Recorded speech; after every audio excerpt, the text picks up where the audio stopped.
G'day there ladies and gents of the internet, I am the Braveheart Aussie and welcome to a journey in world building. Today we are shifting our focus to the society and economy of the Dark Diaspora's powerhouse world, the planet of Galadur.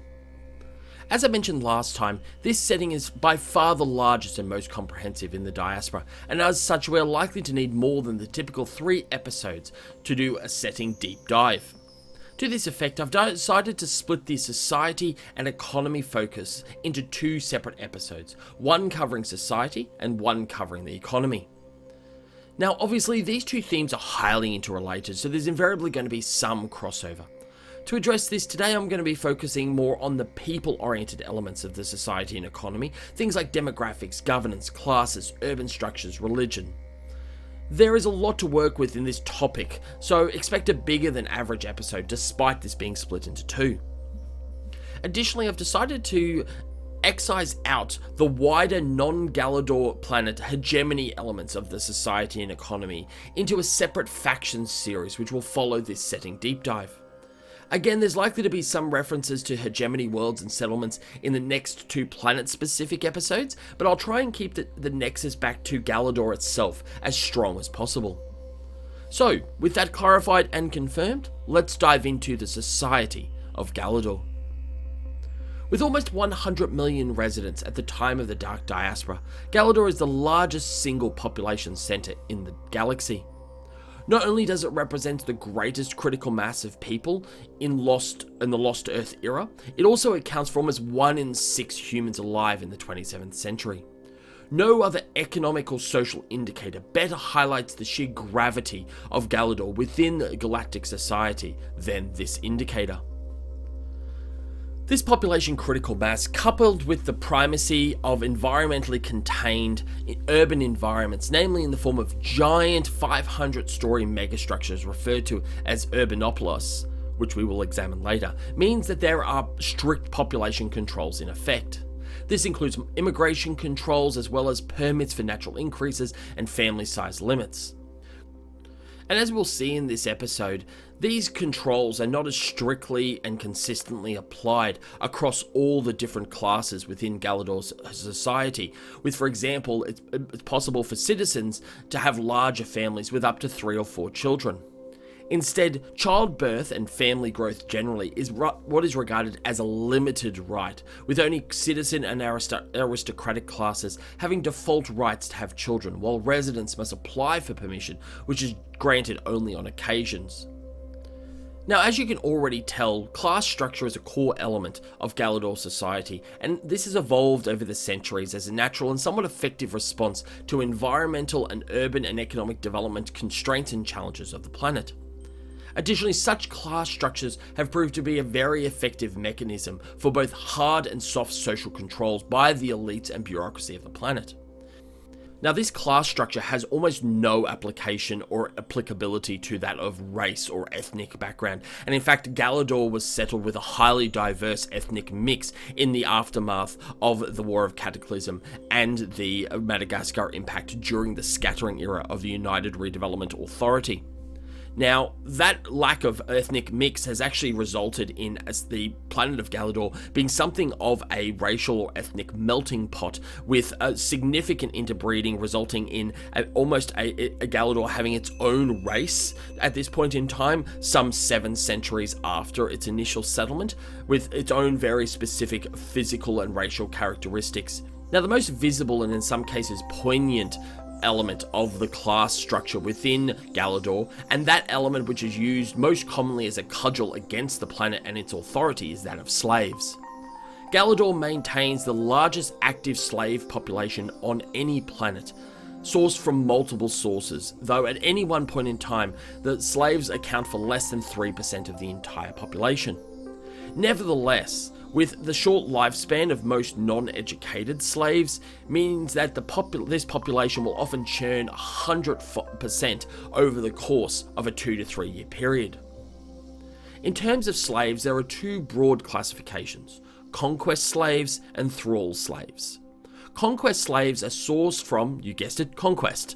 This can include external conquests, such as wars, such as the seemingly endless and near perpetual war with the moon of Khoton, but is mostly sourced from internal and hegemony settlement revolt suppression, and as a form of criminal sentencing.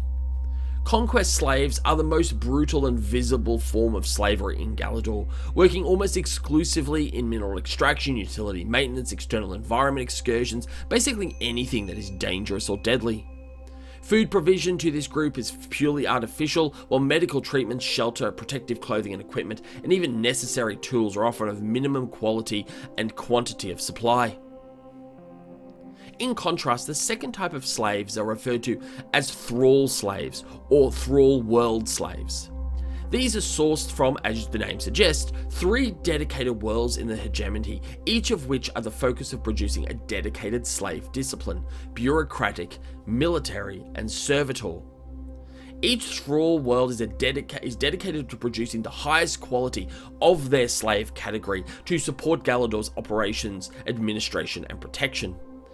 Now, citizens and residents of those Thrall worlds are not themselves slaves, and in fact they're a major source of non-slaved indentured worker migration to Galadur itself.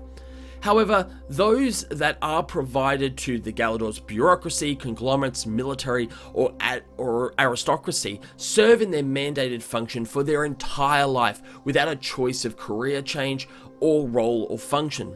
Such slaves are often required to forego any emotional or familial contact, can often be sterilized and be unable to procreate, and cannot own or possess property or belongings of any type.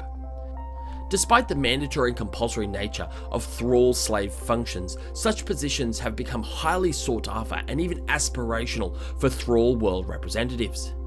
This reflects the power and influence that can be wielded by Thrall slaves in Galadur's bureaucracy and military, as well as acting as trusted advisors and confidants for aristocratic households. This, combined with the comparatively high standard of living, often equal to or greater than some citizens and even minor aristocratic households, make it an attractive pathway for Thrall world residents. The lack of possessions and wealth means that there is also limited opportunity for corruption, though power games, manufactured scandals, and influence peddling are the currency of the Thrall slave, particularly those in the sovereign bureaucracy. The next class in Galadur's society is that of indentured workers, accounting for 30% of the population. With strict immigration controls, the only way for a hegemony or even non-hegemony world resident to relocate to the throne world is under sponsorship of one of the major Galadur conglomerates. This sponsorship is in the form of an indentured worker contract, lasting between 3 to 5 years, though it is very common that minor infringements, misproduction quotas, and other types of infringements to result in punishments in the form of added time. In fact, it's commonly understood by sponsored indentured workers that their actual term of contract could be as much as a quarter more than what is said in the contract itself. And this of course assumes that the hegemony world resident can even afford to get a contract onto Galadur, with off-world conglomerate recruitment agencies regularly and routinely corruptly abusing their position to extract maximum profit in the form of sizable Gal dollar bribes. Now, indentured worker accommodation is generally of a pretty poor quality, located only a dozen or so floors above the utility levels in the Urbanopolis, with limited protection from the frequent earthquakes and oppressive cold of the planet. Despite this, overall living conditions are generally higher than that of the slaves on the planet, as they typically guarantee consistent basics like accommodation, food, and healthcare, which is more than most slaves, and honestly, for that matter, most residents within the diaspora can receive. So even though the average living standards on the planet are only 65% that of the level of humanity at the time of the War of Cataclysm on Lost Earth, and well below that of some of the major other planets within the diaspora, it still represents a significant step up for most workers within the hegemony and the wider galaxy. The prize that most indentured workers are seeking is that of residency. Residents account for the largest share of population on Galadur at 60%. Residents have no contractual obligation to conglomerates and can work in any career or position. They can also have access to higher quality housing, pay taxes, access free healthcare and education, and generally live as normal a life as possible.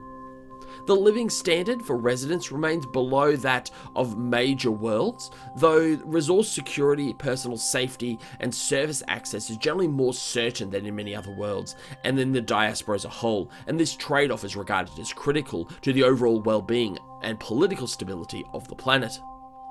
The big difference between citizens and residents is that of political participation, with citizens the only class able to participate in elections to the upper house of Congress called the Citizens' House.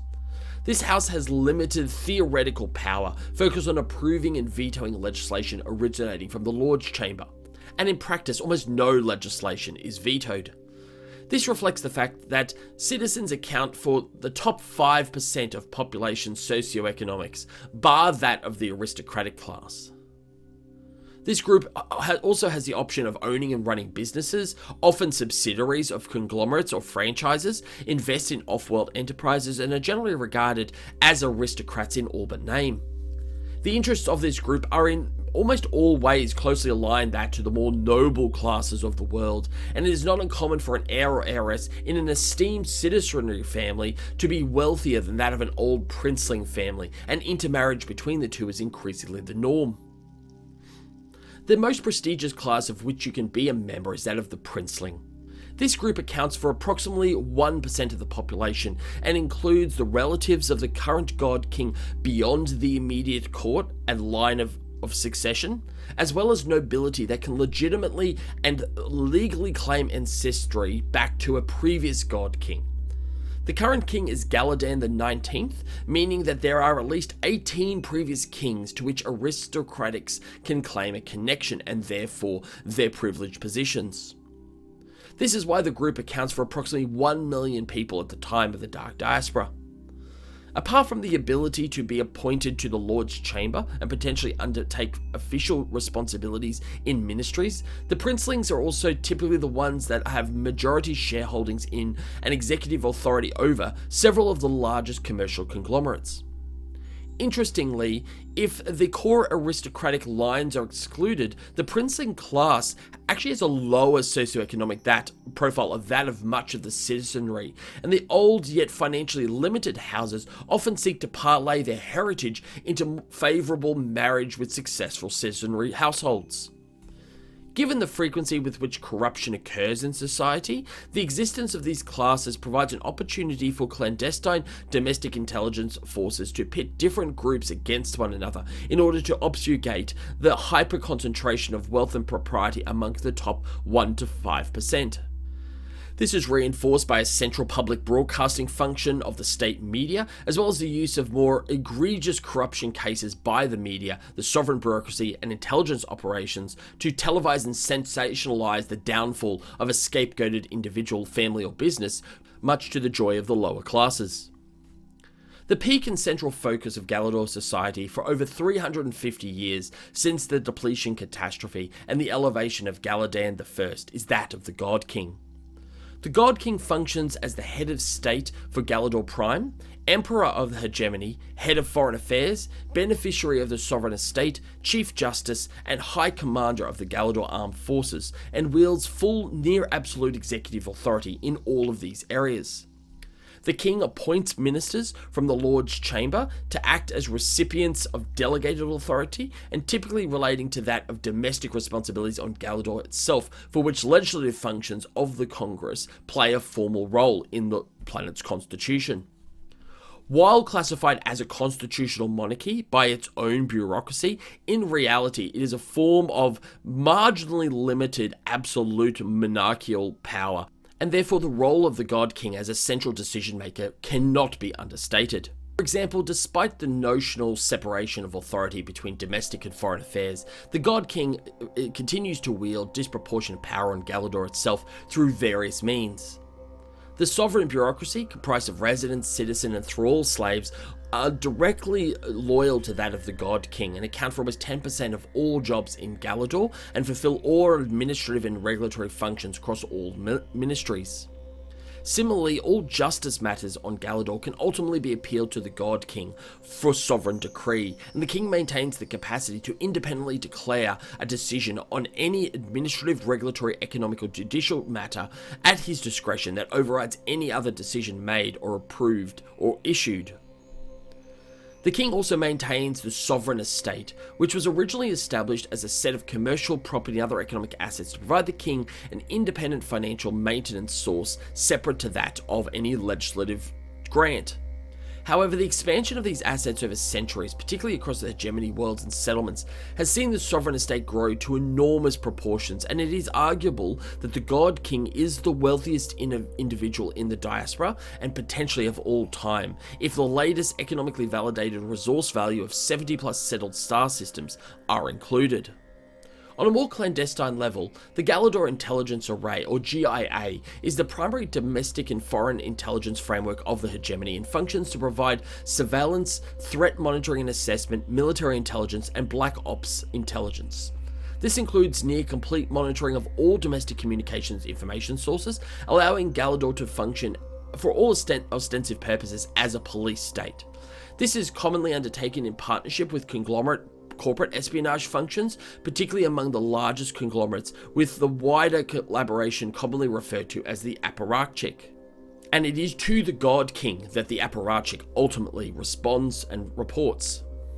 However, probably the most influential lever of the God King in domestic Galadur affairs is that of religion.